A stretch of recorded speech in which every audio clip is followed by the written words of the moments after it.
लद्दाख मुद्दे के सहारे चीन लगातार भारत के खिलाफ साजिश रच रहा है और अपनी नापाक हरकतों से बाज नहीं आ रहा। चीन अपनी करतूतों से बार बार लद्दाख में युद्ध जैसे हालात पैदा कर रहा है और इसी का नतीजा है कि एक बार फिर सीमा पर दोनों देशों के बीच हालात बिगड़ते जा रहे हैं।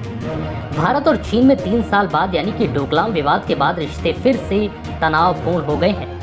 कुछ लोग कह रहे हैं कि साल 1962 में जब दोनों देशों के बीच जंग हुई थी तो उसके बाद से ये पहला मौका है जब चीन से सटे बॉर्डर पर हालात इतने तनावपूर्ण बने हैं। 7 दशकों में कई राउंड वार्ता के बाद भी सीमा विवाद जस का तस बना हुआ है। इस बार भारत और चीन के बीच टकराव के केंद्र में है गलवान घाटी। पिछले दिनों खबरें आई कि चीन की सेना गलवान घाटी तक आ गई है। अब लोगों के मन में सवाल ये था कि आखिर ये गलवान घाटी क्या है और दोनों के बीच इसे लेकर तनाव क्यों है। तो आज इस वीडियो में हम आपको गलवान घाटी के बारे में बताएंगे। भारत और चीन के बीच 3500 किलोमीटर लंबी लाइन ऑफ एक्चुअल कंट्रोल यानी कि LAC है।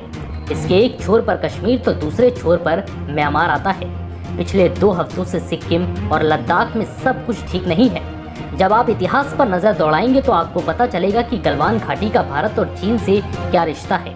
भारत और चीन सन 1962 में पहली बार जंग के मैदान में आमने सामने थे। गलवान घाटी वही जगह है जहां पर 20 अक्टूबर 1962 को जंग की पहली लड़ाई हुई थी। ऐतिहासिक दस्तावेजों के मुताबिक 1962 में लद्दाख सेक्टर की गलवान घाटी में ही भारत और चीन के सैनिकों के बीच पहली झड़प हुई थी। गलवान घाटी को चीन शिनजियांग उइगर स्वायत्त क्षेत्र का हिस्सा मानता है। 1962 की जंग से पहले उस साल गर्मियों के मौसम में भारत और चीन की सेनाओं के बीच इस इलाके से गुजरने पर झड़प हो जाती थी। भारत और चीन मामलों की जानकारों की माने तो जिस तरह से आज दोनों देशों के बीच राजनयिक स्तर पर आधिकारिक संपर्क जारी हैं, उस समय भी कई हफ्तों तक ऐसा दौर चलता था। 23 जुलाई 1962 को चीन के विदेश मंत्रालय ने एक चिट्ठी बीजिंग स्थित भारतीय दूतावास को सौंपी थी। उस समय इंडियन आर्मी पर आरोप लगाया गया था कि वो बॉर्डर पर सुरक्षा में तैनात चीनी फ्रंटियर्स गार्ड को चीन की सीमा में दाखिल होकर फायरिंग कर उन्हें भड़का रही हैं। चीनी सरकार के इन आरोपों का भारत की सरकार ने शांति और धैर्य के साथ जवाब दिया था। 3 अगस्त 1962 को चीन के दूतावास को विदेश मंत्रालय की तरफ से चिट्ठी लिखकर आरोपों का जवाब दिया गया।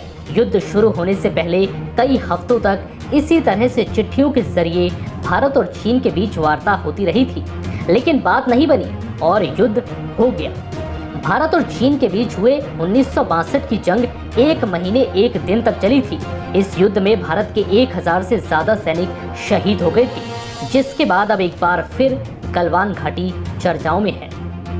फिलहाल इस वीडियो में इतना ही। नमस्कार। सब्सक्राइब कीजिए the political optics YouTube channel को और बेल आइकन को दबाइए देश दुनिया की ताज़ा खबरें सबसे पहले देखने के लिए।